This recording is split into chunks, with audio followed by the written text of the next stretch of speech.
And there we are. Oh shit! Didn't even adjust my mic. God damn it! It's my first day, folks. What's up, everybody? It's the Defenestration hour. It's Friday night. We're getting ready to watch a movie. Mm-hmm. We're watching like the Avengers of action movies right now.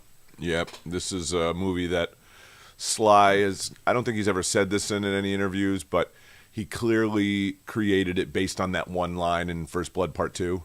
Yeah, what mean expendable? Yeah. That's a good idea. Yeah. Yeah. Hey, I got to put that in my notebook. Yeah, let me write that down. Yeah. He's got two notebooks. We all know this. A notebook of cool names for his main characters and a notebook of movie plot ideas. Yeah, we're watching the Expendables, folks.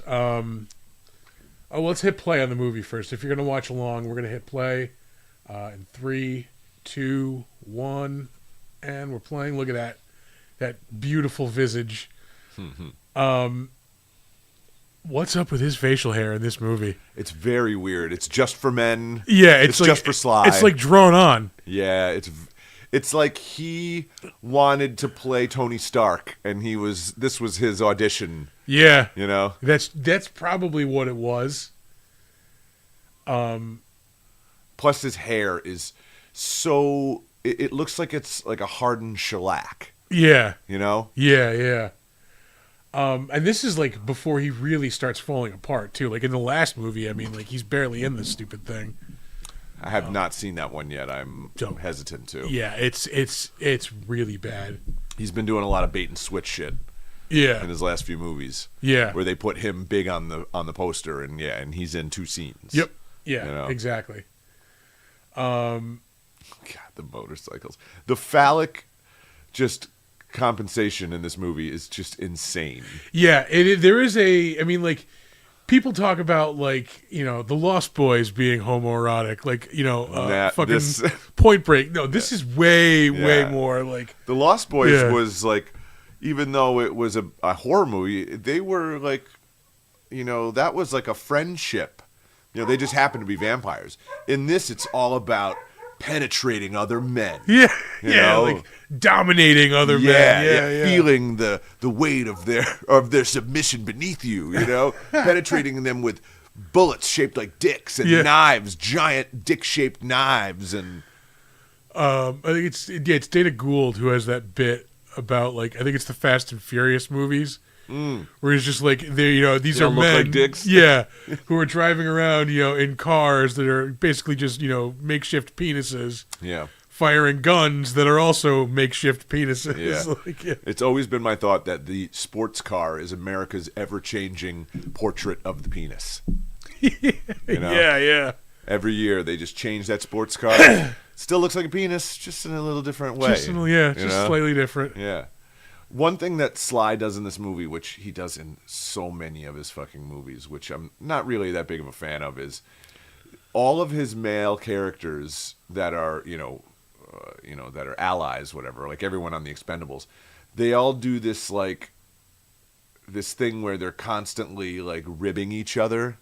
Yeah. You know, like, their entire relationships are based upon them, breaking balls. Yeah, and it's always about, like, hey, I would have stabbed that guy better. You know, or like, I would have shot 2 guys. You shot 1 guy. They're like, yeah, whatever. Like, every fucking Sly movie, I feel, has that kind of rapport with him and other male characters, you know? That is 100% going on in Tulsa King.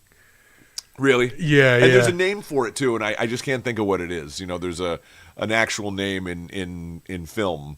There was a scene in the most recent episode where, like, he is high on a weed lollipop. Did he eat it by accident? No. Like, he won't smoke, but he will eat the lollipops. Does he have cancer or something? No, he just fucking. I thought maybe they were ripping off, you know, Breaking Bad. Yeah, he owns, like, part of a weed store. Like, Martin Starr is the other guy, like, his partner. Oh, all right. And he's just, like, berating Martin Starr, and I'm just sitting there like, what the fuck am I watching? And he's eating a weed lollipop? Yeah. He's eating one of them lollipops from the Santa Claus movie that makes kids fly? Yeah, and he's just being obnoxious as fuck. Oh, I love that dumb show. Directed by Sylvester Stallone. Yeah, I'm a filmmaker? Yeah. I mean, what directing really, like, is there much to, shoot this guy, you shoot that guy, like, now you flex, now you say something that I think is funny that really isn't funny. I mean, like, most of the directing is probably just action choreography. He's literally just probably saying, okay, start the camera. He has directed a lot of movies, and going all the way back, like, he directed Rocky 2, he directed Rocky, it may have even been 3, I know he did 4. He directed Rocky 3. He directed... didn't he direct Oscar? No, that was John Landis. Was it really? Yeah, John Landis directed that. Jesus. A lot of people say he directed First Blood Part 2 because the guy who directed it, this guy George P. Cosmatos, I guess it was kind of like a known but, not talked about thing that when people wanted to direct a movie, but they couldn't because of, like, union reasons, they hire this guy. They would hire this guy. He would come in and kind of, like, organize everything, and then somebody else was actually doing the directing. Like, the word is that Kurt Russell directed Tombstone, and George P. Cosmatos was the guy who is on the title for it. Yeah. And so, and he also directed Cobra, which is clearly a Stallone... It's true. That's all Stallone. I know we've done that on a podcast before, but we're gonna have to dust that one off. We're gonna have to do it again. Yeah, obviously. That is a piece of literature that needs constant re-examining. Yeah. We must go back to the original texts. Oh yeah. Just one of the best gore gags in this movie is Dolph just shot a guy completely in half. Yeah. But the movie is actually surprisingly light on gore, which when I saw this in the theater, I was a bit disappointed in that it wasn't, because this was coming off of Rambo, right? where Stallone, it was like a snuff film. Yeah. You know? Mowing dudes down with a 50 caliber. Right. Like, and I don't know about everybody else, but I know as a fan of Stallone movies, and I know how absurd they are, but as a fan of them and their absurdity, I expected this to be the new Sly. That Rambo Sly. Yeah. Where now all of his movies, because Rambo was a big hit. It was, yeah. So it was like, oh, okay, he's a smart enough guy. He's going to realize that people came out to see all that gore. So he's going to make his other movies like that. Nope. After that, the rest of his movies, nothing looked like that. Yeah. Even the most recent one, Last Blood, it had Fox News Home Alone. Oh, yeah. Yeah. That had, a pretty cool shootout at the end that had some interesting gore gags. But for the most part, it was pretty boring. Yeah. Oh, my God, that beard. Is so ridiculous. His face. He looks very effeminate in this movie. He does. Like, facially. Yeah, I wouldn't mind kissing him. I wouldn't mind kissing him. Yeah, he clearly had some work done right before this. Yeah. He looks so skinny, too. It looks like he's wearing blush. His head is giant now. He has the head of a pit bull now. Yeah. It's like his head has doubled in width. Maybe it was a situation where he's either getting on or getting off of roids. Oh, he's definitely... Well, he got caught in Thailand with steroids when they were making that Rambo movie. No shit. Yeah, the snuff film one. Of course. He was trying to sneak him in through the airport. Yeah. They're not steroids. They're human growth hormones. Oh, of course. Yeah. Oh, I forgot Jet Li was even in these. It looks like somebody put blush on his cheeks. In every scene, he has rosy cheeks. It looks like Leatherface's mask. The way that it's like just missing the blue eyeshadow. Yeah, like what a man would make makeup look like. This is what I think a woman would make her makeup look like. As a man. He's basically a bosom buddy. Yeah. Peter Scolari was a consultant on this. Pete, is this real? Yeah. No. This is how me and Tom would have done it back back in the day. Shut everything down. Okay, and this whole dynamic with Dolph in this, I love that Dolph is in it, but the whole dynamic of him being, the bad guy amongst them and the traitor and all that stuff, and then at the end, he gets shot, right? Spoiler alert. But all of a sudden in Expendables 2, he's just one of the gang again. Yeah. And the rest of the series, he's just hanging out with them. Yeah, and it really shows the fucking sitcom level of writing that goes into these movies. That it's just like at the end of the episode, it all goes out the window, and the next episode, it just starts anew, starts afresh. Yeah, Nobody remembers that one relative who showed up, hey, you remember I had a brother, right? Yeah. Oh, of course, he's going to be here for a half hour, and then we'll never talk about him again. Reference him again. Yeah. If you ever get around to watching that fourth one, it's like you said, the sitcom writing, it's just so fucking bad. It's also this movie, it's a good movie. It's a good watch. It's fun. Yeah. Acting wise, of course, not great. Yeah. But quality for looks, for action, it's just top notch. This is really, really good. Compared to the newest one, where you could tell they built maybe 2 or 3 sets. Yeah. And they were just kind of redressing it. Yeah. They clearly built a mock ship, and then every scene on the ship was just rearranging cargo containers to make it look like different parts of the ship. Yeah. Okay, so now we get another phallic thing with his giant cigar he's constantly sucking on. Yeah. And I don't know if you noticed, but this movie is a watch commercial. This movie, yeah. And this movie is a commercial for motorcycles, for guns. There are constant close-up, lingering shots of Stallone's wristwatches. And in the credits, it says, made with, the the expressed gratitude of, you know. Yeah, wasn't it like a constant thing throughout the movies, like a reference to his watch or something? Like there's always showing. There's watches. always shots of it, yeah. Yeah, and yeah. I'm convinced that each one of them was significantly financed, you know, just from Probably, watch yeah. companies. Because there are just shots where he's just like, you know, and he's just got his wrist up there, Yeah. showing everybody his giant meatball hands, you know. Those fucking hands, oh my God. He's a real knuckle dragger, you know. Yeah. Much like Jason Statham's here. Oh yeah. All right, and you know what? We're going to set up this relationship to establish that you get beat up by your boyfriend so everyone can cheer me on when I, you know, almost kill 5 guys on a basketball court.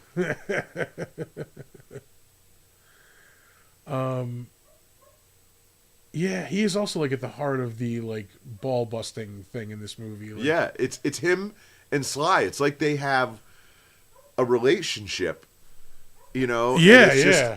And it's always like, Hey, I'm better than you. Oh, but we're bros, right? yeah, but I'm better than you. It's also the same thing in like Hobbs and Shaw. Yep. Yeah. Oh, Hobbs and Shaw. Oh, Yeah. there's a lot of prick waving in that. Yeah. Tango and Cash. Yeah. Is all that. You know. Yeah, yeah. Like, hey, I'm threatened by your masculinity. What's going on? You know. But I kind of like you. You know. I wouldn't mind like getting to know you and like I don't know, going to see a movie or like getting a cup of coffee or something. You know. Oh man. I love anytime he tries to not sound like Jason Statham. One of his movies I love is Parker, Oh yeah, yeah, yeah. and he has to pretend to have a Texas accent. Yeah, Howdy, partner. yeah, he's like, I was born in Texas, but I was born in Argentina, but my family came to Texas. I'm in oil. It's like I'm that an oil episode man. of The Simpsons where Apu's up here pretending to be American. I was thinking when Charlie's trying to be the oil man. Yeah. Wild card, bitches. We're just a couple oil men in from Texas. We're looking to fill you up.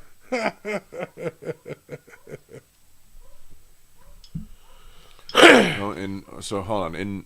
In tribute to the Expendables, I'll drink my beer with my wrist and watch. And Yeah. this episode of the Defenestration Hour is brought to you by Timex. Brought to you by Swatch. Oh my God, Mickey fucking Rourke. Mickey Rourke! Another effeminate looking. Holy shit, the hippie gypsy scarecrow. And that is the perfect explanation. There is no way that the costumer on the set gave him that hat. He came to the set yeah. with that hat, with that hair. He didn't even make it to the costume department. Like, No. for all we know, he literally just came onto set like that. Like, you Yeah. know. Oh yeah. And this was during the Rourke-assance, as I like to call it, during the double aughts, you know, after the wrestler there. Yeah. But I heard a story about how when they were making the wrestler, that before every time they shot, they did a take. Oh my God, Jesus Christ! Hey, let's show each other our muscles and do tattoos. So before each take, the director had to go and take away glasses from Mickey Rourke because he would fill his pockets with glasses. Yeah. And then in the middle of a take, he would just take glasses out of his pocket and put them on. Right? And he does it in this. He just did it. Yeah, yeah, he absolutely did. Yeah. Yeah, why don't you like put your hands on my back? Yeah, why don't you like rub down my lats? Let's do something totally masculine. You in your open shirt and leather vest. It's like, are they at the Blue Oyster Bar? And I mean this in the most derogatory way. This is very gay. Like, I mean that literally. Like, I mean, did I say least or most? I meant least. Yeah. Oh my God, it's so homoerotic. Yeah. If that's your thing, that's great. I'm not Yeah. saying it's bad. It's a great movie. Yeah. It's one of my favorite homoerotic movies. But a lot of Stallone movies I are wasn't homoerotic. expecting you, Jason. Let me put my shirt back Yeah, on. Yeah. yeah. We could go back to busting each other's balls about who's got a bigger prick. I want to see if he pulls out glasses again. The Gandalf pipe. I mean, come on! Mickey, are you going to take that pipe out in the middle of every scene? The next one, it's a pipe with glasses on it. He is like a tattoo artist Tom Bombadil.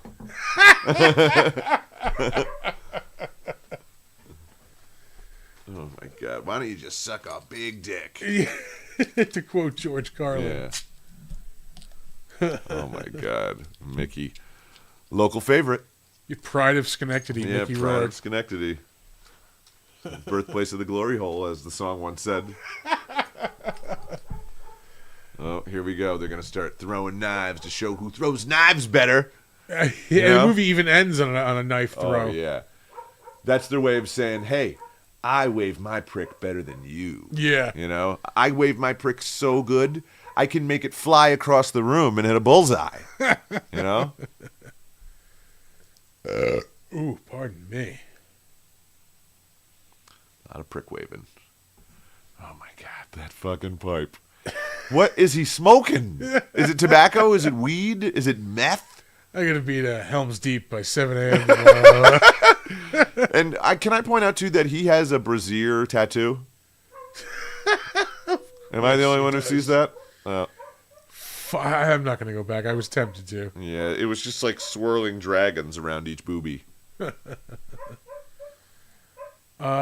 Stallone should have really fucking set this in Valverde. Oh, I was just thinking that, too. Yeah. When they had the name of another fake country. Yeah. Just fucking go for the gold, man. Go, fucking... I mean, it's a throwback in every way to that era of movie making. Like, Yeah. throw it in there. Yeah. One thing I always think about when I'm watching these Expendables movies is they always go into a small country and then obliterate the entire military, like trying to rescue Blow one a bunch guy. of brown people, yeah. Yeah. Well, I think a lot of them are mostly Eastern Europeans. All right. I don't know if yeah. they go into any brown countries. That's true, because for a while, like, all the bad guys were Eastern European. Yeah, 'cause they there were was, Kosovo or Croatian, Yeah. or like stuff like that. Yeah, and like nobody really complained about it. Like they just Right. have to switch every now and again. like former Russians, now they're in Georgia. Like they would do shit like that. It was always the storyline. Yeah. Since the fall of the Soviet Union. Oh, Kevin James is the dictator in this. But they always kill an entire military's worth of soldiers, all for the sake of rescuing like one of their pals. Yeah, yeah. And that always like makes me think about like, maybe there's oh, I forgot Eric Roberts is in this. Holy shit! So did I. We really missed an opportunity to talk about this we movie. didn't talk with about the Expendables, did we? No, not really. Wow. I was too busy being starstruck and Not that it wasn't a bad panel, because we talked about some awesome shit. that was a great interview. Yeah. But I was just too busy being hypnotized by his dreamy eyes. He touched my leg. He touched my leg too! You son of a bitch. Yeah. He's mine! The talented Roberts, and I mean that without the slightest bit of irony. Yeah. No, he was awesome. He really was awesome. Yeah. I was watching that Menendez brothers thing this week, and all I could think of was how much it was better with him as the Menendez brothers and Cable Guy. Yeah, that's right. It was pretty trashy. Yeah. Yeah. I felt like I was watching a Lifetime movie. Your standard Ryan Murphy fucking show, yeah. Like, there was a dong shot in that. Did that need to be there? Yeah. I felt like I was watching one of those movies of the week when we were kids. And, like, NBC and ABC and CBS, like, right after Amy Fisher shot, Mary Jo. They were competing Amy Fisher They all movies, did an Amy Fisher movie, right? And they had to see who could make the trashiest one. Yeah. And that's what I felt like I was watching. Oh, yeah, here we have the meeting of the quote-unquote minds. Yeah, the meeting of the big pricks. Yeah. What's up with all his necklaces? He's been hanging out with Mickey Rourke, so he's going to pick up a little Oh bit of yeah, gypsy yeah. stuff. One of them looks like a razor. Do you see that? Yeah, it's dog tag, I think. No. Next to the dog tag, it's got like a line right down through the middle. It's like a razor that you would put in your razor. You know, when you buy the blades. Yeah. That was a thing for a while. Wearing a razor. Yeah, or at Really? least a fake razor. Yeah. Oh wow, I didn't know that. It looks like he goes to Bruce Springsteen's jeweler. You know, he's Yeah. always got 90 necklaces, 15 bracelets on. Like wooden, like prayer bead, bracelets. Yeah, Colleen and I joke around that he actually has someone on staff called a Bruce Latier. And he just makes bracelets for Bruce. Yeah. I'm Bruce's Bruce Latier. Scarf guy is a whole nother department. Oh yeah. He also that guy has an assistant just for Stevie, little Stevie. Yeah. But doesn't Bruce also wear like wrist scarves too? Like I'm sure he does. Yeah, I'm sure he yeah. does.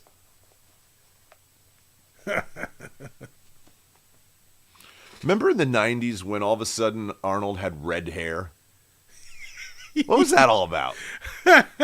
Kindergarten Cop. Also True probably Lies. steroid related. I think it was him trying to hide his graying hair, Yeah. and there was just no Dyeing it a weird color. Yeah, it was just too red because he had brown hair before, But there are many movies where his hair appears to be kind of red, right? Yeah. I will say, like, Arnold Schwarzenegger's a dude I'd like to have a beer with. He Oh seems hell like he'd yeah! be cool as hell. He would drink it out of the Das Boot. Yeah. I watched a video of him on YouTube where after he works out, he shows you what he drinks. Yeah. And he makes like this giant shake, and he's got like a couple bananas in there, right? And he's like some stuff, and he puts schnapps in it. He drinks a lot of whiskey too. Yeah. Yeah. And he was like explaining how alcohol like makes the stuff like the proteins and all that stuff actually go into your muscles quicker. So putting a little bit of alcohol in it All right. is not bad.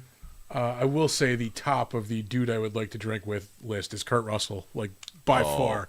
Yeah, Kurt Russell. Yeah. The guy has Charles Bronson stories. Does he? Yeah. He told some story on TV about giving a skateboard to Bronson for his birthday because he was a little boy on this movie with Charles Bronson. Yeah. And he heard that he had a birthday.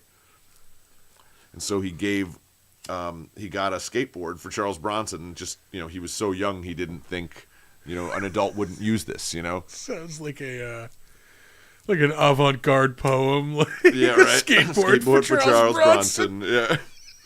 So he gave Charles Bronson the skateboard, and Charles Bronson was so touched by it, but put off guard by it, that he just walked away. And then the next day, he went back and found Kurt Russell and said to him, "I'm sorry that I walked away like that." He goes, "Nobody's ever given me a gift before," and he's like, you said he had a real fucked up life. Like, yeah. His mother made him wear a dress to school and shit like that. Yeah. So he gave a skateboard to Kurt Russell, and then Kurt Russell, he told him, he's like, you can ride your skateboard anywhere you want on the set now, and if anybody says anything to you about it, tell them talk to me. Tell him talk to Chuck. Yeah, and some like some director or producer or somebody like yelled at him one day while he was doing it, and Charles Bronson like set the guy straight. Yeah. Charles Bronson just straightened this dude out, if you know what Yeah. I mean. Like, slap him around a little bit. I misspoke.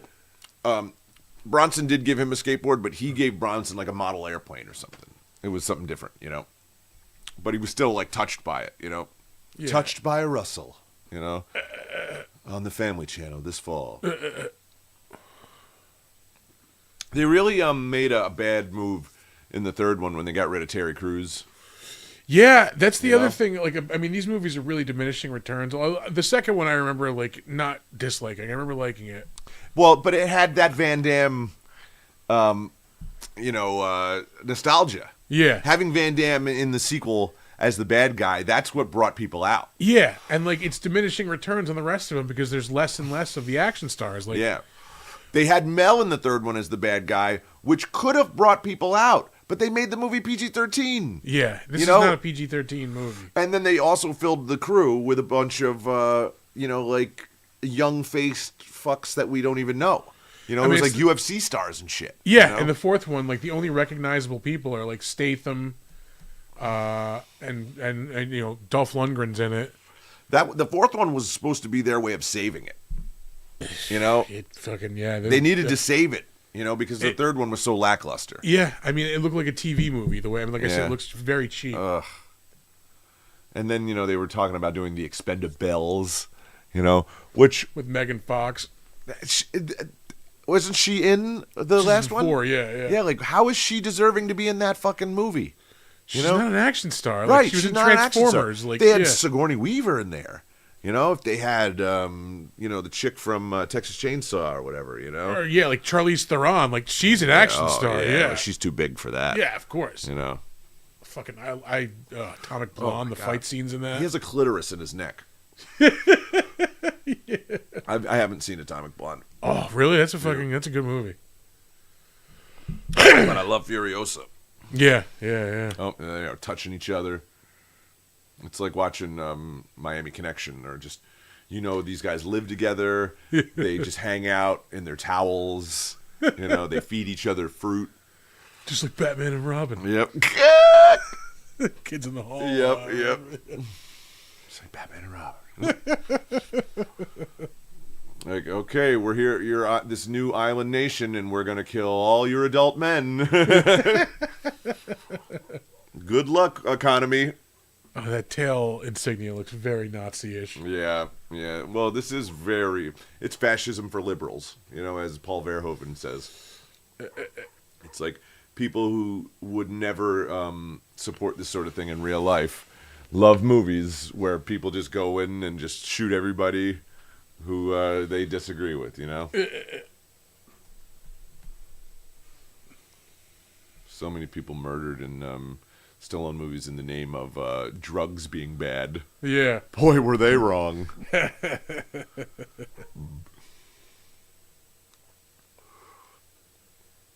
We're partners in life and partners in flight. And partners in soul. Oh my God. Just like they're going like farming. Yeah. Yeah. Modern farming. Yeah. Yeah, where they They show like a combine or something. Yeah, or they show them in a shot next to one of those giant sprinklers that goes, a mile. Yeah. Big giant like circle thing. Right. Yeah. It's what McConaughey dresses like in Interstellar before he goes to space. God, he's such a meathead. Yeah.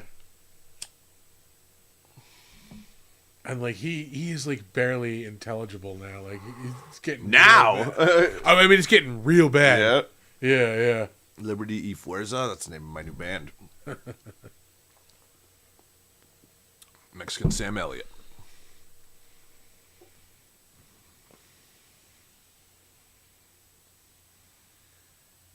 So we're gonna destroy all the men in this town, right?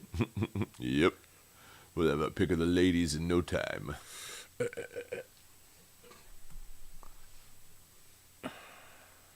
Oh, like they're supposed to be like wildlife, like environmentalists.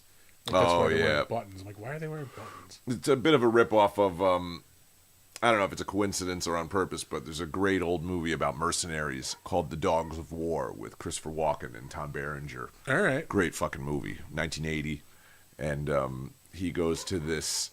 It has a lot to do with like how the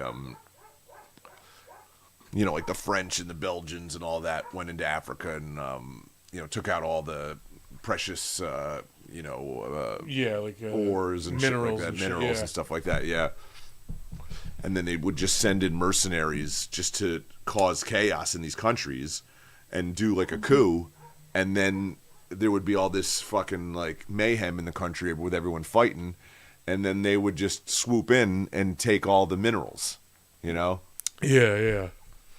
And when Christopher Walken goes to this one country, it's a fake country, but used as like a stand-in for whatever, real ones. he pretends to be a National Geographic photographer, a bird photographer, you know. That's his cover. And they know right away that he's a fucking liar, and then they torture him, you know. We're environmental scientists. Yep. I will spare you the Christopher Walken impression, you know. I'm good. I recommend that one, though. That's a great old movie. Yeah, I don't think I even heard of it. I learned a great toast in it. There's a scene where Walken, Belosh, Belloc from Raiders is in it. All right, yeah. Paul, what's his name? He's in that great Simon Pegg movie, Hot Fuzz. Oh, yeah. So pardon me. him and Walken are mercenaries together, and then there's a couple other guys, and Berenger, and they're all about to eat, and one of the mercenaries says, "Vive la mort, vive la guerre, vive la sacré mercenaire."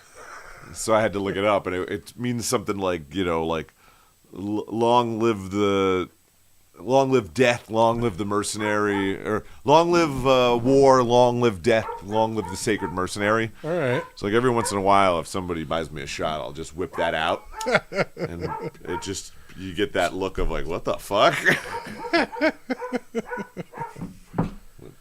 You know, but it's up there with here's to swimming with bow-legged women. You know, it's got a great ring to it It's as my a toast. standard go-to, yeah. And it was Walken like right after he won the Academy Award too, so he still had that. Deer Hunter. Yeah.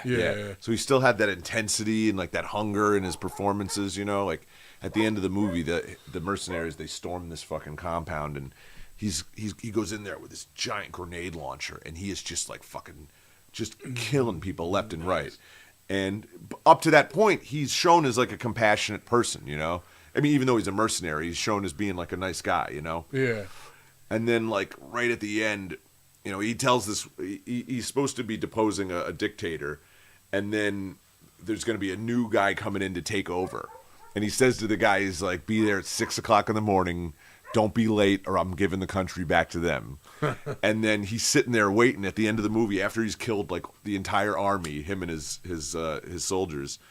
And the fucking new guy shows up, and he's like, you're late! And he's like, what? And he's like, bam!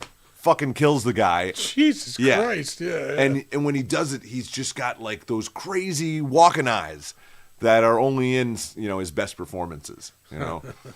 But that's a good one. I was going to point out, well, I'm sure we'll see it again. Stallone's hair is intense in this movie. His helmet? Yeah, I don't know if it's a hair piece or if it's just dyed. Like I think he's been wearing a hairpiece a long time. Yeah, I'm looking for the hairline every time they show him, but I didn't see it in that last. But again, like maybe that's why it's so dark. Yeah, so you don't see any lines like that. I got the vibe as far back as like Rocky 3. You know, in the 80s. He started having this hairline that was just, he looked like that one Menendez brother who has the toupee. Yeah. Lyle, you know, like the hairline just became so low. And if you watch him in the old movies, he's got a regular forehead, you know? And then now it's like his hair goes all the way to his eyebrows. It's like he wanted a beret hair, you know? His hair eyebrows beret. are also like perfect, like right triangles. Like equilateral triangles. Yeah. That's what I'm trying to say. They're because again he's probably pulled back so far that they're just like points. And you know there was also a type of surgery, and I only know about this because Trump had this surgery done. Mm-hmm. And I don't think it's something they do anymore. But back in the 80s, they would actually remove a fucking strip of skin off a person's scalp, and then close the gap, so that the hair and back would come forward. Yeah, and I think maybe that's what he did. Maybe, you know, because if his forehead kept getting smaller, you know, that would explain that. Yeah. You know, I mean, unless his brain is just shrinking. which is also possible. Very possible.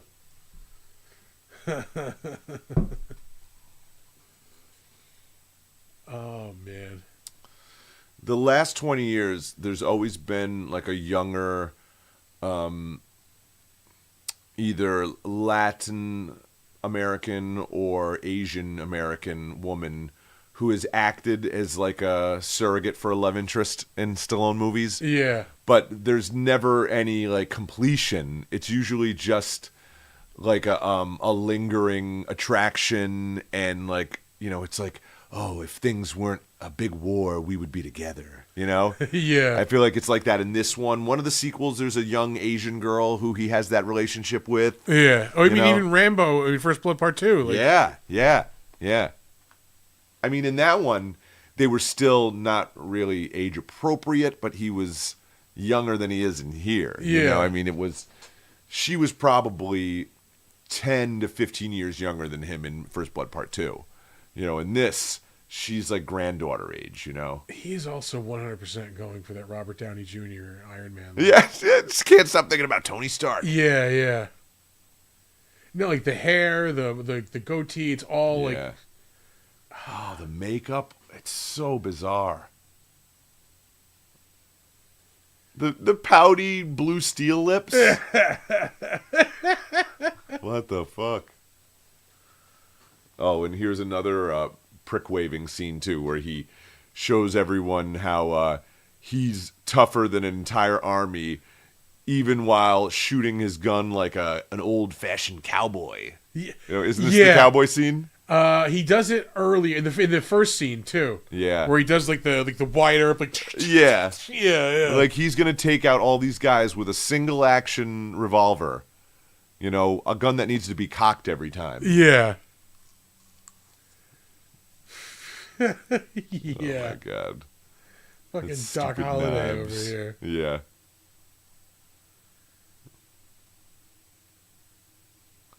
Guys who have a specialty in knives in movies, that always just cracks me up. He's the knife guy. The knife guy. Oh, He's give me the a fucking bomb break. guy, the knife guy. Yep. The crazy guy. Yeah. Murdoch. Yeah. Yeah, see, there was more of that back and forth bromance. Yeah. You know, like this. It's like they hate each other, but they love each other. You know? They argue, but they hold each other at night. Will they, know? won't they? Yeah. Or have they? Or have they? I mean, I'll give it to Statham. At least he doesn't have a wig. Yeah, You know? he's rocking the horseshoe. Like, You know, he's never hid away from the fact that he's bald. You know, even though he clearly shaves his head, they still show that hair on, like you said, the horseshoe. yeah. You know? Because some guys who shave their head shave it all off like they're fooling anyone. Yeah. You know? But, you know, just be proud. Who cares? Yeah, lean You into know? it, man. He just looks like every time they show him close up, he just looks ridiculous. Yeah.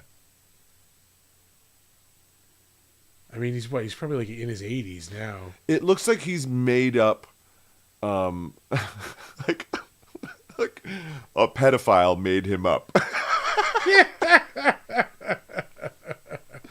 You know, like you put him in a Bo Peep dress. Put like, you know, like and by that I mean anyone who makes an anime. You know, big two round blush on cheeks. Yeah. You know?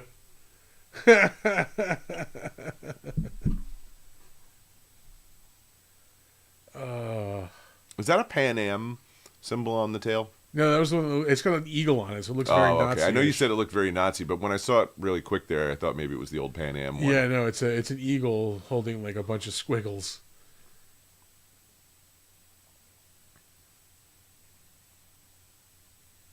He just looks ridiculous. Yeah. He suffers from the same thing that Tom Cruise does, which is he cannot play a character that isn't always one step ahead, that doesn't always have the cool thing to say, that doesn't always figure out everything before everyone else. Yeah. You know, he can't do it. Yeah. He's just incapable. His ego won't allow it. Yeah. Even though he's playing a character, he can't have that character be weak. Yeah. You know? Yeah, exactly. Even though he's a 65-year-old man here, maybe 70. I don't know how old he was when he made this. This is 2010, so he's probably like, I'm going to say he's probably like 80 right now. He can't have so a he's gray probably hair. 65 here. You know, yeah. his character can't have a gray hair. You know, how fucking insecure is that? You know? That this 70-year-old man needs to have all these tattoos and he has to wear a giant ring. Yeah. You know, and all this jewelry. It's glistening, sex-fueled jewelry. It clacks around when he fucks. Yeah. Oh my God. Like a gorilla jumping after a fucking plane. He did it before Cruise. I'll give him that. But I just said that they both suffer from the same thing. You know, they both. He did it in the 80s before Cruise. I mean, Yeah. Again in Rambo. Yeah.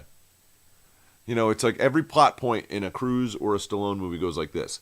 Another character starts to say something like revealing, and then they cut them off and go, and they reveal it. Yeah. Like, I figured it out before you. Yeah. Fuck you, you know? Yeah. And Tom Cruise does that shit too. It's all like, You know, I'm the one who knows all the answers. And, you know, listen to me. Do what I tell you. one thing I noticed in Tom Cruise movies is that strangers do what he tells them to do all the time. Yeah. He'll go up to a stranger in a movie and he'll say, "Can I have your hat?" And they'll like, "Here you go, Tom," you know? In one of those Jack Reacher movies, you know, he kills a guy in the bathroom, and as he's coming out, like another guy's about to go in the bathroom, he's like, "I wouldn't go in there. I think the guy had a little bit of a blah, blah, blah." You know, and then the guy just immediately does what Tom Cruise says and goes into the other bathroom. I wouldn't go in there. I took a huge shit. Yeah. Yeah. He'll never That won't took be a the guy who giant says dump. that. Yeah. Okay, he won't let himself be the guy who says that. Right. He's got to be the cool guy who's telling everyone what to do. He's the guy that when there's a fucking accident on the road, he gets out of his car, even though he's got nothing to do with it, Call the police. and starts doing this Yeah. shit. Yep. Oh Oh my God, this is so ridiculous. This is the fucking, how I learned to stop worrying and love the bomb moment, where This is Statham something like you would stands on the see end of a missile. like in a G.I. Joe vehicle. yeah, Like, yeah. Dr. Strangelove here. Yeah, you could. There's an outdoor pilot seat. Yeah. Oh sure, yeah. Planes had this. Yeah, of course. Yeah. It's just ridiculous. And let's get the guy who looks like a penis to stick his head out the tip. Yeah. Just the tip. Oh, that CGI was bad. Every fucking explosion in this movie is CGI. Every gunshot wound is CGI. That was another one of the letdowns of this. Yeah. You know, is that, maybe it saves time, but is that all that matters when you're making a movie? But I think that's how he gets these movies made. Yeah. Is that he can make them on, the dirt cheap Yeah. and still turn a profit. People told me that he did all the fucking effects himself on a laptop. I don't know how That true that is, probably, tracks. I mean, looks Yeah. wise. But I mean, that was a cool. Oh no, not right there. Is it a real explosion? no way. No. Oh God, yeah, the fist bumping after killing. I love that shit. Yeah, we can't express our male love through sex and emotion, so let's kill those dudes. Yeah! I mean, that would have been a really cool stunt if it was done practically. If that was a Yeah. real explosion, like, yeah. I don't know. I remember scenes in some of these where you see like a tank or a car explode, and you clearly see that the vehicle is not moving at all. Yeah. But that it's just like a bunch of fire, But that did look like some of the vehicles were flying. But they also could have been the fake vehicles, like CGI vehicles, Yeah. Kevin James, he's the king of Valverde. Eric Roberts is the Patton Oswalt character. You lost me. on King of Queens. Yeah. Sorry, getting a little deep. Talking about sitcoms, how bad the writing was, but You should see my impossibly hot wife.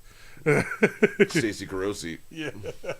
That was one of those shows that I couldn't recount a single plot of a single episode, but I would watch it when it was on, and it was funny. Yeah, I watched it every Saturday morning. Just because it had Patton and Frank Costanza, Those are the only two reasons why I watched that show. I thought we were talking about Saved by the Bell, but yeah, I did watch that also. Oh, Saved by the Bell, come on. That was like pornography to teenage boys when we were young. Yeah. We didn't have all this other shit. It was a very confusing hour because it was Saved by the Bell, then NBA Inside Stuff. Sometimes it was California Dreamin', though. That was like a couple of years afterwards. Yeah, I did like Inside NBA. I did watch it, yeah. With Rashad. And Summer Sanders was hot, too. Yeah. Was she a host on that? It was him and her. She was she was an Olympic swimmer. I don't remember. I only remember Ahmad Rashad. Yeah. They might have got rid of her like in the later seasons. Yeah, I liked watching the NBA show.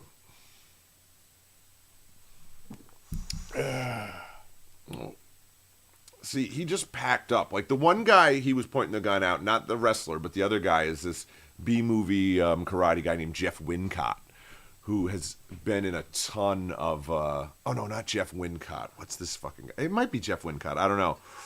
But he's in a lot of B-movies. Like I'm talking Cynthia Rothrock. Yeah. There's a lot of Thursday Night Prime movies. Yeah, there's a movie that he's in called Santa's Summer House. Holy shit. This movie is so goddamn ridiculous, okay? Right. It's all these, like, old karate actors in a movie with no karate.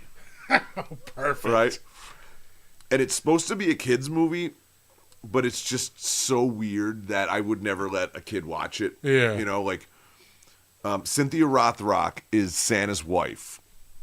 And what? Santa is played by Robert Mitchum's like brother or son. I don't know. It's somebody who kind of looks like Robert Mitchum, Frank but Mitchum. isn't. Yeah. And then there's all these, that guy included, there's all these different karate actors just from bad 80s karate movies that are part of a party that get trapped in the mountains during a fog storm, whatever the fuck that is. It's not a real thing. Yeah, and they wind up at this mansion that is Santa's summer home. And he, needles his way into their lives and, fixes all their relationships and shit. Where he beats up a bunch of dudes in a basketball court. Oh, yeah. Because people love watching woman beaters get their comeuppance. I'm here to assert my dominance. Yeah. Hey. And these guys always have 6 or 7 friends who will fight to the death for them. Yeah.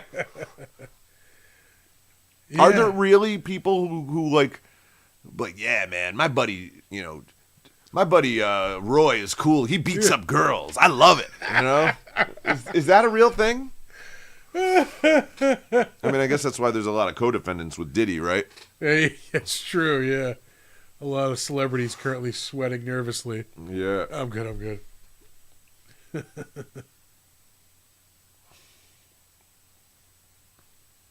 I'm pretty sure we're hearing like a wow type music too, right? Or am I thinking of the music they play during Demolition Man? Every time Wesley Snipes fights, they play like a pseudo rap score. Oh, now he's gonna the coup de grace is stabbing the basketball. Oh, not my basketball. That cheap, Lake George boardwalk store knife that he has. Came with a couple of feathers and beads attached to the handle. Yep. They fell off. I lost them. I'm still good. Oh, I'm sorry. I just do it out of habit. When I was a kid, I had a Lake George slingshot. Oh, that yeah. was terrifyingly effective. You couldn't imagine the number of things I accidentally killed with that. I didn't kill anything with it, but I would set it up in my room. I would have I put out a set of cardboard boxes, and I would take these we got these Looney Tunes dominoes when I was a kid. They were hard plastic, and and it was a wooden. It was a piece of wood, the slingshot. Like it was, split. Like it looked like a cartoon slingshot. It was a piece, like it was just wooden, and I would fire these fucking dominoes, and they would go through the cardboard box. Huh. Yeah. You were like Gambit, but with dominoes. Yeah. All right, for this scene, Eric, we're going to give you a flashlight. Brilliant! Brilliant!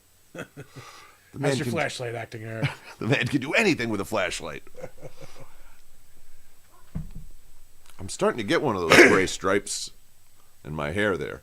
It's not as prominent as his, but I'm kind of looking forward to having a little bit of a mad scientist stripe going, Yeah. Hopefully it'll maintain like a stripe before the entire thing goes gray, I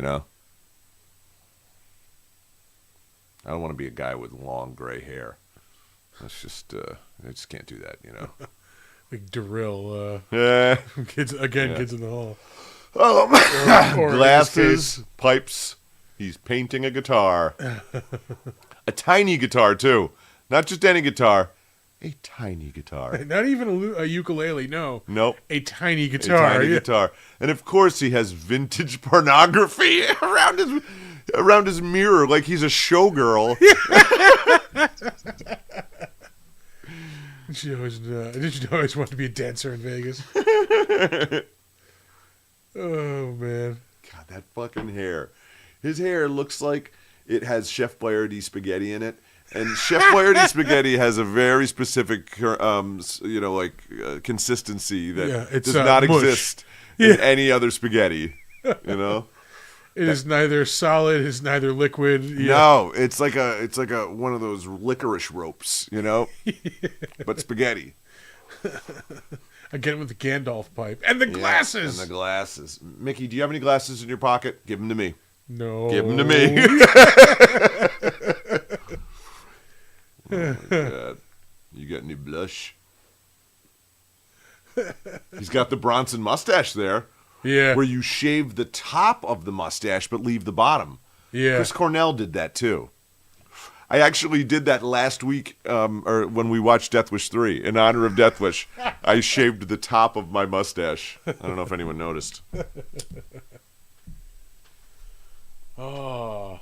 I wear these glasses to show how. I'm giving the Sly voice to Mickey. I gotta get out of Sly mode there. I had fucking Sly moves on the goddamn table, and I forgot it. Oh, shit. That would have been perfect. Well, save it for Cobra. Yeah.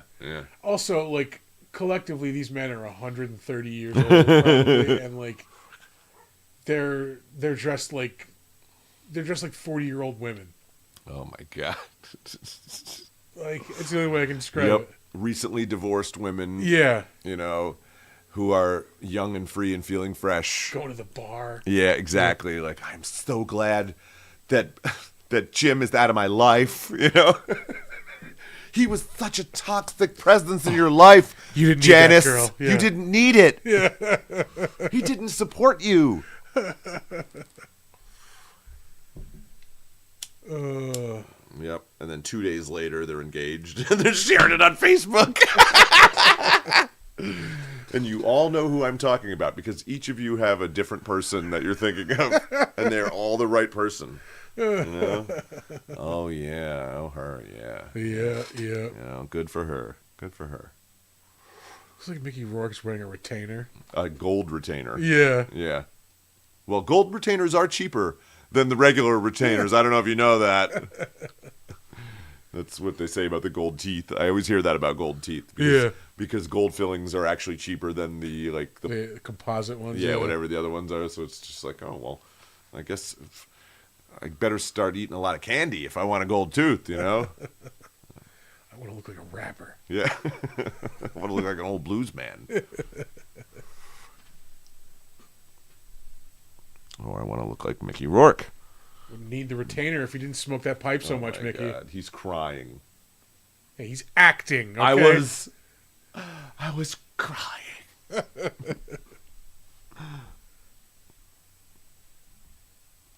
Hey, Mickey, I want you to do 2 scenes. One where you rub my shirtless chest, and another where you cry. And you're gonna smoke a Gandalf pipe. If you want to like just caress my back a little bit, Maybe draw some like pretty pictures on me. Oh, you know what though? I did ask him about The Specialist.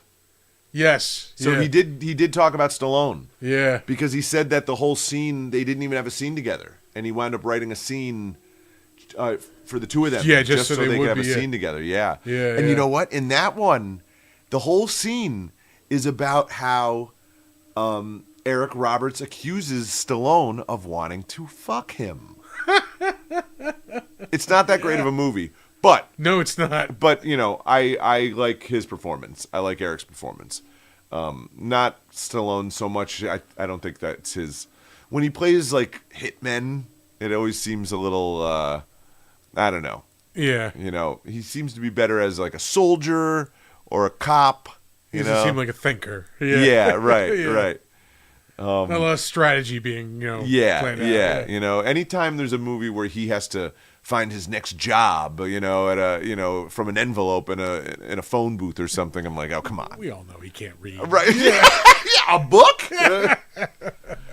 Yeah, like Assassins. I did not like Assassins. Oh, Antonio yeah. Banderas. I laughed out loud Yeah. in the theater many times during that movie. I remember that was like a high school, like a bunch of us hanging out on a Saturday Yeah. night. Like And watching- Richard Donner directed that. Yeah. That should have been good, you know? I remember half the movie was shots of people driving cars. I just remember that being in the movie so much. Like another driving shot? Just remember Antonio Banderas pissing into a bottle. I don't remember that, but Yeah. it must have been memorable, you know? He's like waiting to like shoot somebody, I think. And like he's taking a piss into a bottle, and like they come out as he's pissing. And I just remember he's like, oh shit, and like he drops the bottle. I like Antonio and I like Stallone, but him playing a sneaky assassin, he's a big meatball. You know, there's nothing sneaky about him. You know, he needs to have a giant machine gun and mow everybody down. When he's got a tiny little gun that goes pew pew pew, you know, Yeah. it's not. No, that's not right. I keep, whenever like I always look for like cues for our next movie. We've mentioned two things that I'm like, ooh, that might be good to do for our next movie. The first one, you mentioned Cynthia Rothrock earlier. I'm like, fuck, we should do a Cynthia Rothrock There's movie. many that were on the Thursday Night Prime too. Yeah. To get back to like the spirit of this, but also I wouldn't mind doing Desperado because I haven't watched that in a long time. Desperado, wow. Yeah, I saw that on a date.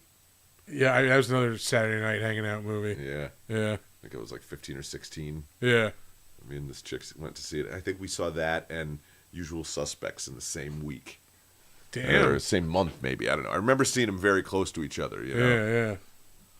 Yeah, Desperado's got some good I like gunfights. action, but I like serious, serious cinema too. Yeah. Yeah, we'll make a decision later. We got it. We'll Last week, it was Never Say Never Again, which was the one that we agreed on, and then we forgot about. That's right. I only remembered it because I heard the song playing, the theme song from it, while I was driving. I was like, this was the movie we were going to do. Fuck, that's right. I forgot. Never say never again. All right, we can do that next week then.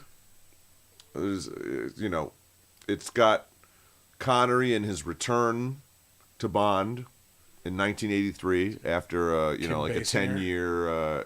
Kim Basinger is so gorgeous in this movie. Yeah. There's a scene where she is sold at a Middle Eastern woman like auction. Yep. So hot. Again, the 80s. The 80s. Yeah. There's a scene where I am 99% sure every time I watch it, a horse is killed. Ah, Where they jump off a fucking like tower on a horse, and there's a shot like right at the end where the actors fall in the water, where they clearly took a horse and just dumped him upside down in the water. I mean, I'm sure he didn't die from that, but it's just Yeah. like, don't fuck with a horse like that.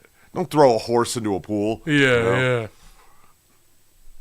Steven Seagal did the fight choreography on it.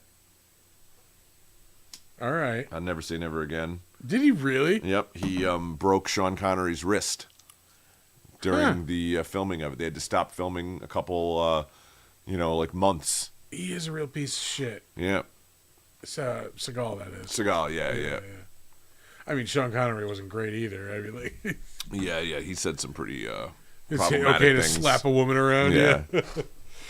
Ooh, Right. Sean. Well, I mean, if he was like, no. If she talks back to you, let me clear it up. If she's not listening to what you're telling her, Right, yeah. exactly. I mean, we can all agree on that, right? I feel like this car chase was the exact same car chase as in Cobra. Probably. I mean, like Stallone he directed just memorized both of them. one car chase. Yeah, I mean, he doesn't have the awesome 50 car, but he has this truck which looks almost exactly like It's it. just like a different version of it. Yeah, he's always got to have a cool car. It's part of that ego thing, where the character he plays cannot have any uncool elements to their life. Yeah. Like have a junker? Are you kidding me? Yeah, I need to get pussy. Yeah, right, exactly. I may be a 75-year-old man in this movie, but I'm a 75-year-old man who gets laid. Is there a scene where you get laid? No. What's that have to do with anything? Although Dolph does have some great little lines as he's driving after Stallone here when he's like, insect,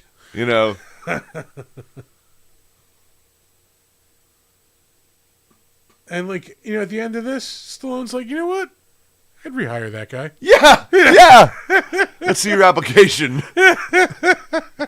Where have you worked before this, Dolph? Don't let me forget to give you my number before we leave, just in case you need something in the future. Have you ever sent your boss to the hospital?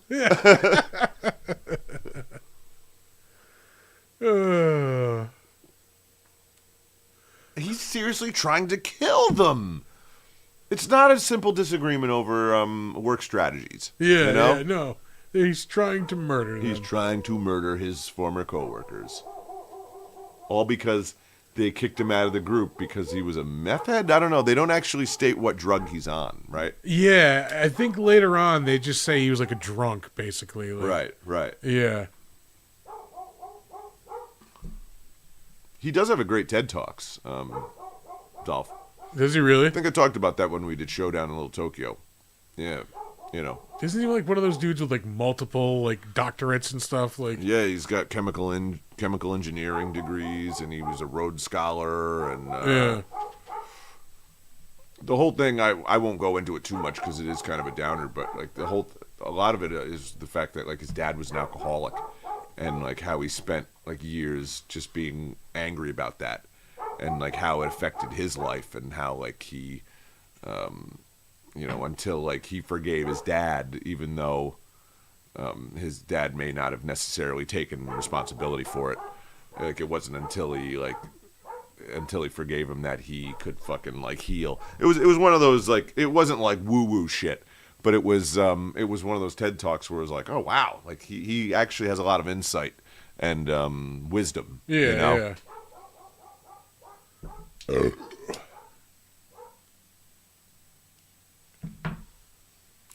Is he supposed to be drunk in the fight? Probably. Because he does seem to be doing like a little like not a drunken master thing, like maybe a meth master, Where was that drawer? A secret drawer installed in this factory. In this factory, yeah.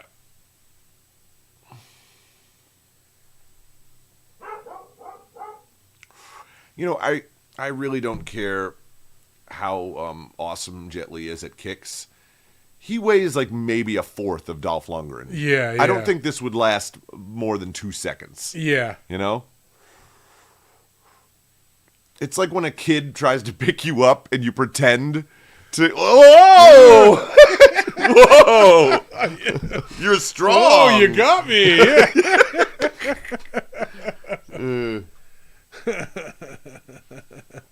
Right now, Jet Li is dressed like anyone at the end of a wedding. Yeah. Yep. That's exactly it. The tie's off. The shirt's unbuttoned. Open. They're sweaty from dancing. Stumbling out drunk. Yep. Yeah. That was a great wedding, man. That was a great wedding. My Uber's here. Sly's gonna model some of his LL Bean gear. His forearm veins just make me uncomfortable. Sly's forearm veins in this. Yeah. Oh, his neck is very disturbing. Also, The necklet. the neck gina. Yeah.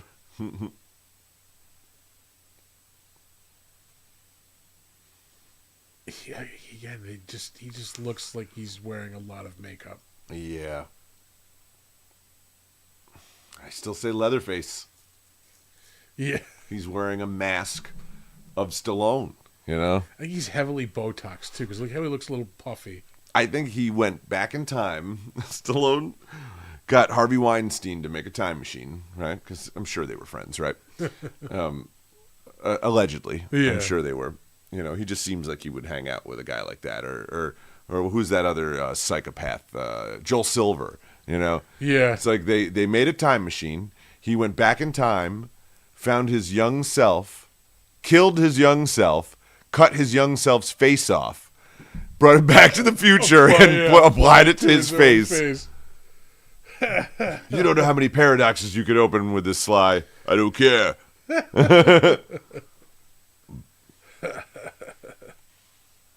He's still tired from the wedding. And we now don't have Dolph Lundgren, which I always thought established that he was dead. You know? Yeah, and then he just shows up. And then he just shows up in the next movie. Is he? Well, Stallone does say, "Oh, I shot you above the heart." Yeah, but come on. That's not a thing. You know, was he? Yeah, above the heart. You mean where all the valves are and all the tubes and shit that go into the heart? Because that's an important part of the heart. Yeah. You know, it's not like it's just free floating there. I think there might even be a scene after the credits, too, where he's like laying there and he's like, "Hello," you know. Guys.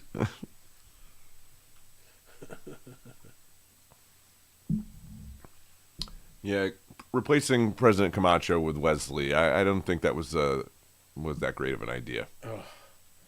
Oh yeah, I mean, like we were talking about this before, like the lack of action stars. I mean, in the fourth one, like 50 Cent is one of the guys. Like, Yeah, really? yeah. He's not an action star. Yeah, I know. He's If a it- musician. If it was He had a fighting video game. That does not make him an action star. if it was a rap Expendables, you know. Yeah. But there are rappers who are actually expendable and have been killed. So it's just like you could make it a horror movie, you know, where it's like the ghost of Tupac and Biggie and you know, and all these dead rappers come back and destroy you know, a small part of Kosovo. Yeah. You know, they do have the Tupac hologram, right? An evil AI takes control of the Tupac hologram. Oh, wheels are turning. Yeah. Who then, you know, goes into Valverde to like get this scientist who can make him a real body. You know? Pinocchio. Yeah. They got no strings on me. Yeah. Or like the Vision in fucking in the Avengers. He wore a raspberry beret, the kind they wear working for Eric Roberts. He really was cool as shit. Yeah.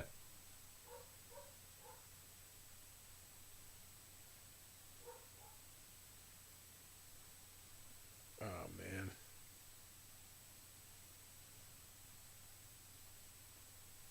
Everybody's got berets. Yeah. The French made out on this movie. These berets are flying off the shelf. Chef, what is going on? It's not a beret, it's a freedom hat.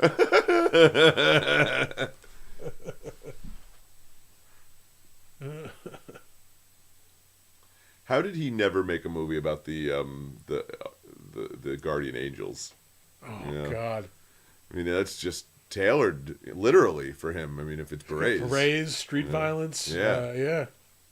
I hear about these guys on the street who beat people up. They wear berets. Let's do something with that, you know? That gives me an idea. Yeah. God, I just can't look at him without thinking of Kevin James. Fucking Stone Cold Steve Austin.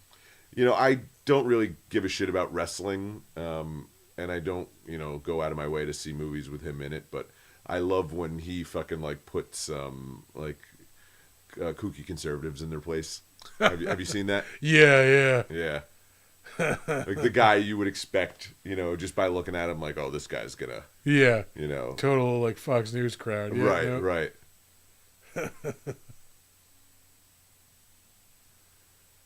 Although I think he did get in trouble, for domestic violence or something. Did he? I think so. I heard that recently.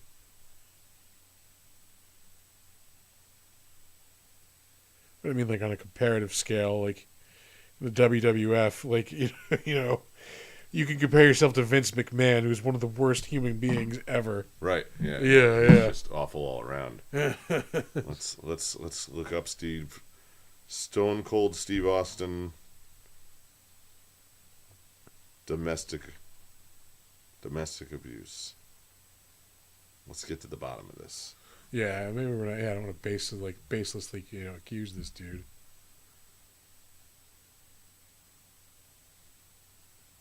Okay, so I typed in his name, and you know how Google will fill in stuff for Autofill, you? yeah. None of them have anything to do with abuse. All right. So that's good. All right. I heard that recently, on a podcast. Somebody mentioned it. So maybe it was just bullshit. Let's see.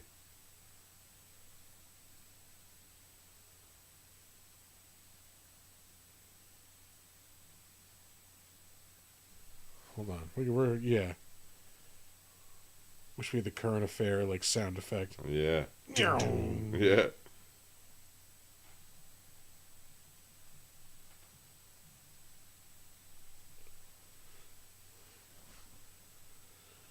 Arrested. Yep. Yeah. Arrested in 2002 on charges of striking his wife. Yeah. Pleaded no contest. All right, so it wasn't bullshit. Yeah. That's got nothing to do with the fact that I was saying it was. Yeah. It's just funny when he calls people out for shit that they think he's going to agree with them on, But the thing I'm reading also says that he's actually taking full responsibility for it. Yeah. Which is not something you see often, Yeah. Saying he was a fucking shitty person and it had a lot to do with steroids and alcohol. Again, I'm not a fan of the guy or nothing. Yeah, I think we can move on past this. Yeah. Hey, Expendables. Yeah, Expendables. Let's watch some more people get fucked with knives.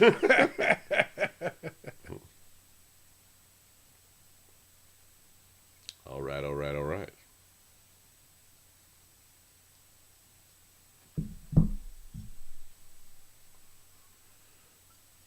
Man, this is where they would film those "You Can't Do That on Television" shooting range, shooting a ready aim.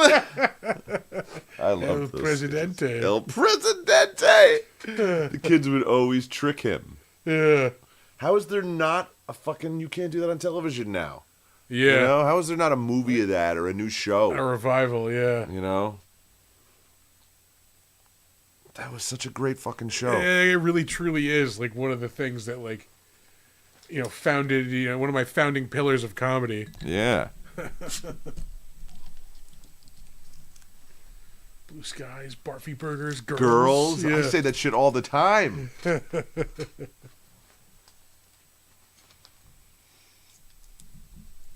can have that last beer, man. Yeah, fuck it. I'm not bringing him home. It's Friday.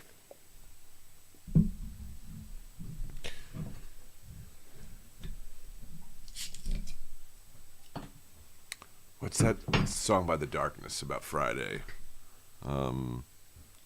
Monday something, Tuesday gymnastics, Friday blah blah blah. I think it's the last song on that album with I Believe in a Thing Called Love. That's a great record. what? It's like something landing or you're. Is it Fridays? Oh yeah, Permission to Land. Yeah, yeah, yeah. Yeah, is it like Friday? Is it Fridays on My Mind? Maybe or It's been a long time since I listened to that record. I love that It is a record. really awesome record. Yeah. yeah, like get your hands off of my woman, motherfucker. What a great tune. He's got a great YouTube channel too. No shit. Justin Hawkins. Yeah. Justin Hawkins. What's it called? It's like Justin Hawkins rides again. I don't know. He says that he like sings it over a guitar riff at the beginning of each episode, All right. and it's not really an episode. He'll just do like 10 minutes about like a song, or he'll be like, "Oh, this is a song that I like that I just found," or like he'll just talk about music related shit. you Yeah, know? yeah. He actually seems like a pretty down to earth, level headed dude. Friday, I'm in Love, maybe? No, that's The Cure. Yeah. Yeah. Let's see. Permission to Land. Really giant eye, like vein eye. Friday Night, it's called. Stallone had like these giant veins around his eyebrows. Yeah. I think he's into auto asphyxiation. I learned it hanging out with David Carradine.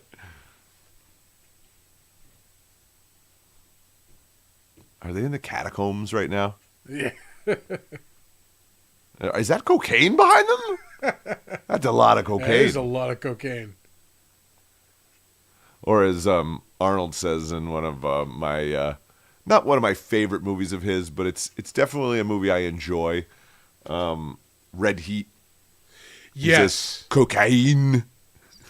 Oh wait, I'm thinking of Raw Deal.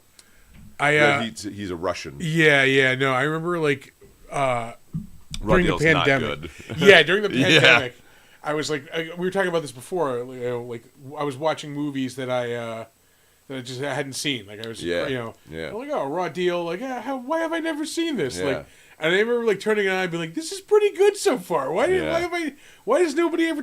Oh yeah, this is why nobody talks about it because it's terrible. Because it's bad. Yeah. He's undercover in the mafia. Yeah. Yeah. Hungarian accent, but his name's like Joey Trotta, I love spaghetti. Yeah. It's got Davi in it. Darren McGavin. Oh wow. CGI blood. Yeah, that is very disappointing. Yeah, he can roll his way out of bullets' ways. He's always got to do that exaggerated little knife throw, too. Like, stop doing all this fancy shit. Just throw the goddamn thing. Yeah. And I challenge any movie where someone is killed instantly by a tiny little knife going in their body. And they just die immediately. Yeah. Yeah. I don't care how cool they are, how accurate they are with the throw. You're still just getting poked. Yeah. People get stabbed by gigantic like farm equipment. And And then they go to the hospital and then they take the thing out, Yeah. I remember there was a kid when we were in high school, not around here, but there was a kid in the news who was on a track team, and he was running around the track, and they were doing the javelin throw in the middle of the track at the same time. The javelin went through the kid's neck, came out the other side, missed all the major shit. And he lived. Yeah, brought him to the hospital, and they just cut the thing off on the ends and just pulled the thing out.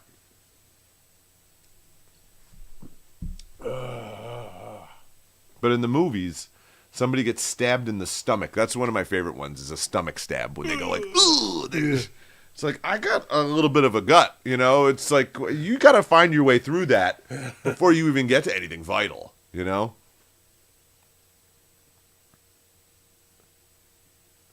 that just President Camacho kicking ass? Yep. Yep. It looks like the same gun that Camacho had, too, when he was giving his State of the Union address.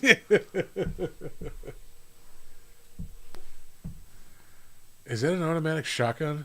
Yeah, it's called the Auto 12. Yeah. Or it might be the Auto 20.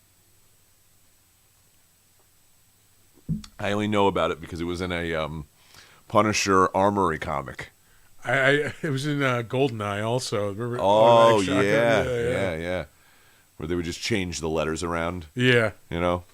It was like recently Trump has been saying that he got shot by like an ML-57. Like he doesn't know the name of the gun.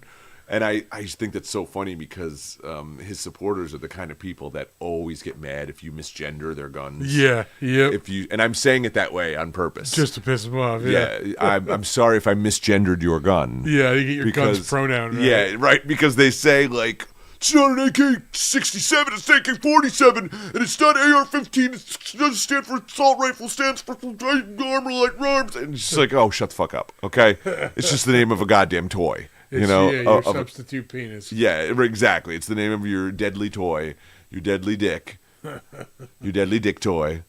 And I'm deadly sorry dick toy was funniest cartoon villain. I'm sorry I misgendered your gun. Yeah. Yeah, because it's those people that are always the ones that are so upset about pronouns. Yeah, they're like, I'm not using pronouns, fuck you. I'm calling you whatever the fuck I want. Pronouns are I call you the fuck and fuck. you. Yeah, exactly. Like, oh, that's a nice M15. It's an M16! Ah! Whoa. Sorry. Oh. It's the Bill Hicks crazy homeless person. Motherfucker! Motherfucker! Whoa, sorry.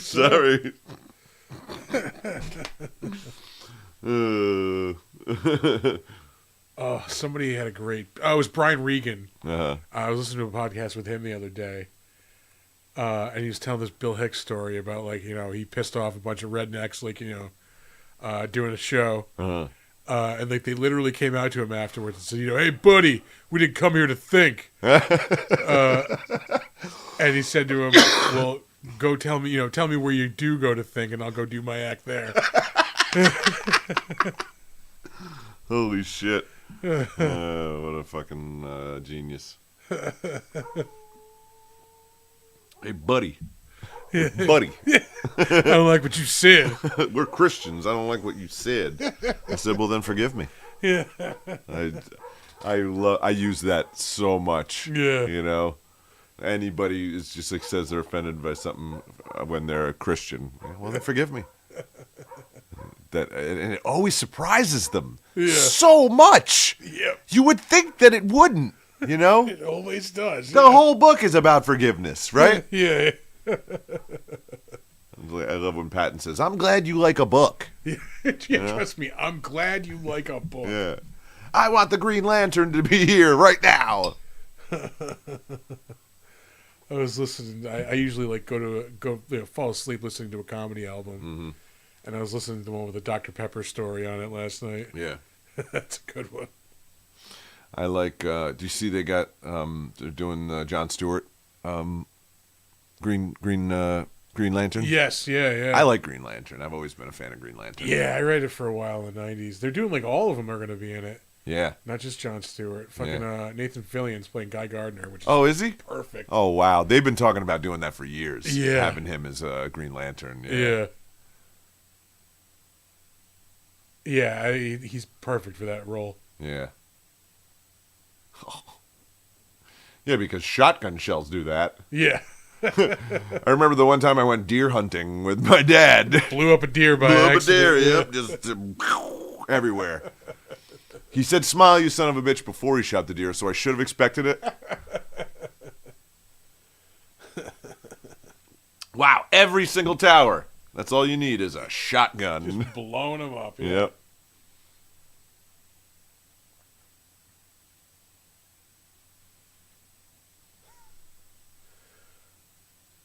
Again with the knife. The knife. From a knife to a gunfight. Yep. I was going to say the Connery line, but probably not a good idea. Oh, it's so great, though. Yeah. It's so great. I said a similar thing to that in front of some Gen Zers a couple months ago, and I got a look. Holy shit! It was for my friend who I was there with, who appreciated it, and he knows the irony of it, Yeah. But the younger people there were like, oh. Yeah.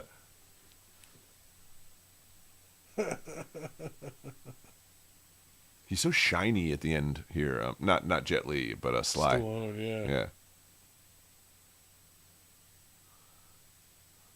Okay, I don't know what we just witnessed, but Yeah. Oh, he was blowing up the trench. well, just his little jump with the slam dunk. Yeah, you could have just if you were trying to get over, stepped over it and then just tossed it and walked Just away. dropped it right in there. Yeah. Yeah. He didn't have to be a jock about it, That's really what these movies are. They're the way that jocks see themselves, Yeah. Yeah. as action heroes. They all think that they're these guys. They're the same guys who say, man, a fucking school shooter, fucking motherfucker ever came into where I was with a gun. Fuck him up. I'd fuck that mother. Yeah, exactly. Like the I would be the toughest guy in the room talkers. Yeah. Oof. I saw somebody get stabbed one time, and I couldn't fucking move. Yeah. I didn't know what the fuck to do. Yeah, yeah, because you're in shock. You're like, well, Right. I I called 911. Yeah. But there was the second I wanted to help the person because they were getting kicked. Yeah. And then I was gonna go help the person, and then the other person pulled a knife out and stabbed that person. Jesus. And I'm Christ. like, whoop. I'm just gonna go call. Yeah, the do police. I want to get stabbed for a stranger? Fuck no. Yeah. That was some fucked up shit. Happened right out on Washington Ave. No, that doesn't surprise me. I heard somebody get shot on Washington Avenue. I remember. Yeah. I was sitting on the porch of our apartment, and I remember hearing the gunshot. I'm like, well, I am going to hear about that in the paper tomorrow. Yeah. And sure enough, yeah, somebody fucking got killed on Washington Avenue, a couple of blocks away. Remember the time when I ran out of gas down there and you came to pick me up to take me to get gas, and somebody tried to pick me up and thinking I was a prostitute? I don't remember that. We were like 19. Yeah. Maybe 20.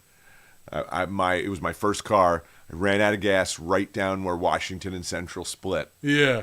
And I because the gas gauge on my car was broken, and it would only work when the tank was full. Yeah. And then once a little bit of gas ran out, it would go all the way down to empty, and it would just say empty forever. And I would just have to guess. Right, yeah. And the tank went empty, and I ran out of gas, and it was like 11:30, 12 o'clock on a Sunday night. Yeah. And so I called you up, and I was like, dude, I ran out of gas. Can you come down, help me out? And you drove down so we could go buy a gas can, got gas, brought it back to the car. But before you got there, I was sitting on the hood of the car, just leaning against the hood of the car, and this guy pulled up in a minivan, and at first he pulled up and he looked at me, and then he drove away. I do remember this now. Yeah. And I thought to myself, like, oh, that looks just like Byron. Remember my friend Byron? Yeah, you told me you thought it was him. I thought it looked just like Byron, but then he took off, and I thought, oh, maybe it wasn't him. And then a few minutes later, the van pulled back around again. It was a minivan, and he stopped, and I'm like, oh, it is Byron. So I walked away from my car, went right up to the passenger window, leaned into the car. And I'm like, hey, Byron, what's up, man? I'm like, what the fuck are you doing down here, like in the middle, it's so late. Like, why are you down here? Yeah. And then, like, the light shifted, in the van. Oh. And I realized that he didn't look anything like Byron anymore, And he did this thing where he was like, hi, I'm Bob. Oh, yeah. And I went, whoa, sorry. I have made a mistake. Yeah, I was like, I thought you were someone else. Sorry. And then that was that. Yeah. I've seen that guy around, too. No shit. I remember seeing him somewhere with, like, a family. Oh, of course. Of course. Yeah. And I was like, I know that guy from somewhere. And then I'm like, I know. He looks exactly like Byron. You go through the same like horrifying process. Right. Yeah. And that's not Byron. That's the guy I thought was Byron, who thought I was a party boy, you know? This movie is almost over, I just realized. Yeah. Well, Stallone was out of blush, Yeah. you know? He's so blushy. This fucking cowboy gun. Oh, my God. Of course. He gets penetrated in 2 ways. Yep. Because they both have to stick their dick in him. That CGI was terrible also. Yeah. With nothing but respect to Eric. Yeah. He didn't do the CGI. His performance was great. Yeah. How did we forget that he was the main villain in this? We were overwhelmed with all the shit Yeah. he was in. Like, this dude literally has like 700 and something movie credits. Yeah, he is the modern John Carradine. Yeah.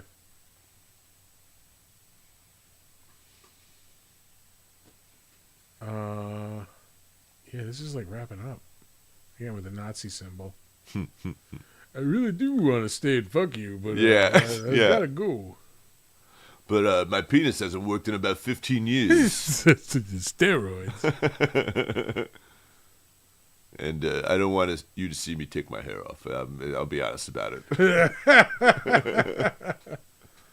That is not Why real is it fucking so hair. black? Yeah, that is not real Why hair. is it so black? No one's hair is that black. Even black people don't have hair that black. It looks like that shit you'll see like in the news every now and again. Like, scientists have created the darkest black ever. Like, It looks like that shit inside those magnetic toy things you had when you were a kid, where it was like a face. Yeah. And you took a You little moved it- pencil. yeah. You know. That's his hair. It's a magnetic. They're magnetic like shavings.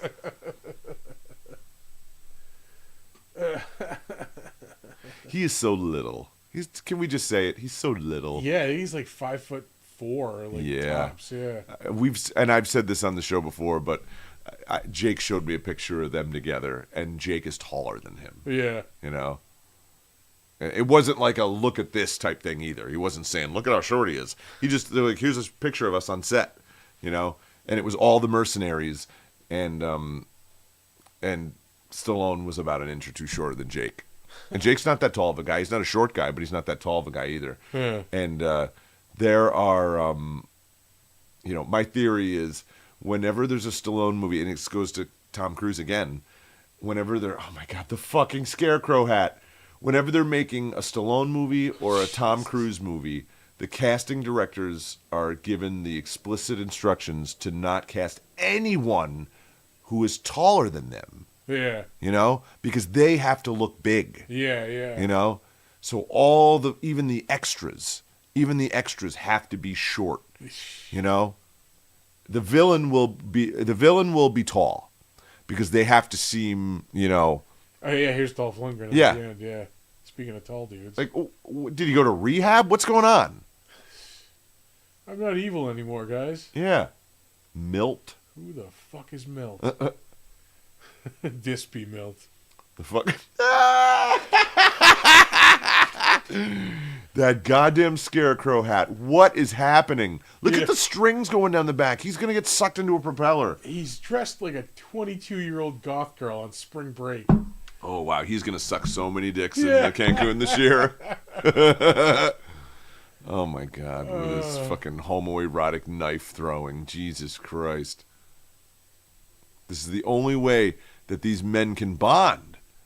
You know? Yeah, with substitute penises. Yeah, by busting each other's balls over who is the superior phallic, substitute teacher. I don't know what you would even call it, you know?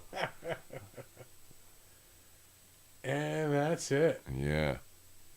And here's a tattoo you'll see on the wall in every tattoo shop. Yep. They call it the number 6. Yeah. What is happening? Now he's got a Nazi helmet on. Are these like outtakes, or is this something that's happening? Or oh no, they're racing. Oh my God, because they've got to compete, Yeah. you know? Jet Li's still in the after wedding outfit. Why is there pictures of weed on the screen? Oh no, below? they're just male bonding. Oh and my God! And driving the around. choppers. Yeah. God, you know, I know that it's the accepted, thing that motorcycles are tough and cool. Yeah. And that choppers are supposed to be even tougher and cooler, I think is what we're supposed to be believing. Yeah. But it isn't. They just look ridiculous. Yeah. You know? Especially when you're middle aged like that. Oh, yeah. especially. Like, Yeah. If you're on a motorcycle with Botox in your face, like it's shit. not, you are not achieving the desired effect. Yeah. From either of those products. God. God, I don't like either one of these motherfuckers. Never found Martin Lawrence funny, and Will Smith can suck a dick. Yeah. I heard this movie was good, Rebel Ridge. It's the dude who's playing Green Lantern. Oh yeah, I don't know. It's basically First Blood. Oh okay. But yeah. I tried watching the Bollywood First Blood remake. Oh God. RRR. Are you familiar with that? Yeah, I did try to watch. Everybody was fucking all hyped up. Amazing. Yeah. Oh, yeah, brilliant It was is. goddamn terrible. Couldn't get through 10 minutes. Yeah. You want to know why?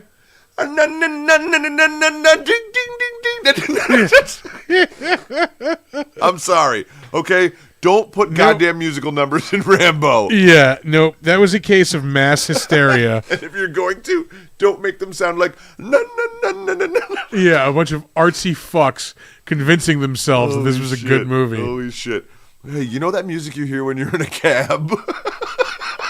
And you're like, oh, fuck, how long is this ride going to be? Let's make a 3-hour movie remake of Rambo and fill it with that music. Oh, for Christ's sake.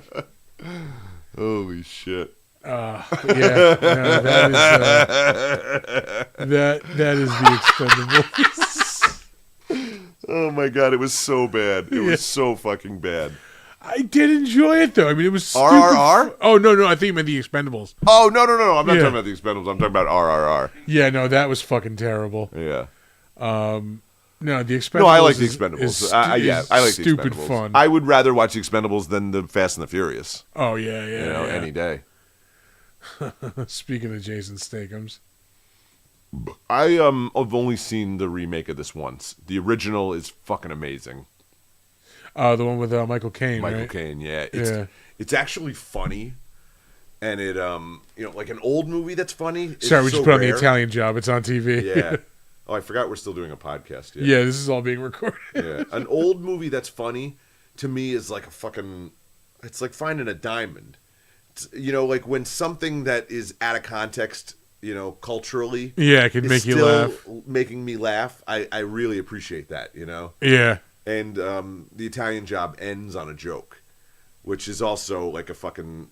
such a rare feat. Like the end of There Will Be Blood, I'm finished. Yeah. Like what a great fucking end joke. This grueling drama ends on a joke, yeah. And the Italian Job, I don't know about the remake, but the old one ends with like a truck teetering on a cliff, with like a bunch of gold in it. Yeah, you don't know if they lose the gold or not. Yeah, and it's like if they go one way in the truck, it's going to go down the mountain. If they go the other way, they lose the gold, and it's one of those great fucking great movies. All right, we'll wrap it up there. All right. So what should we do for the next movie? Should we go Cynthia Rothrock? There's a great Cynthia Rothrock movie called In the Line of Duty Super Cops 2. Okay. It's Cynthia Rothrock and who's the chick who just won the Academy Award who was in that Kung Fu movie? The Asian actress. Oh, Michelle Yeoh? Michelle Yeoh. Her and Cynthia Rothrock are cop partners in Hong Kong. All right. And Cynthia Rothrock's entire performance is dubbed by a British actress. It has, I'm telling you, dude, this movie has some of the most amazing stunts you will ever see. All right, I'm texting this to myself Yeah. so I have the name. We'll do this one next. There's a stunt where there's a truck, because you know how when they made those Hong Kong movies, they did not spare the lives of anyone, There's a fucking truck that comes like flying at Michelle Yeoh. Yeah. Right? It's like driving straight on. She jumps up and does like a side kick into the windshield and kicks the guy as the truck is like coming at her, and then the truck goes off like a cliff into What was a fucking. the name again? It's called In the Line of Duty Super Cops 2.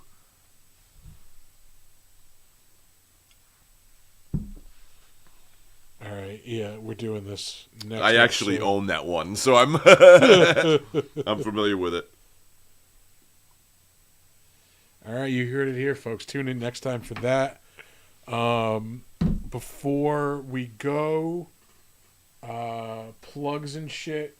Halloween night, you can come join us at the Bull and Bee Meadery. We are hosting the Big Dumb Monster Mash. I saw the ads for that. Yeah, we're gonna be doing some karaoke.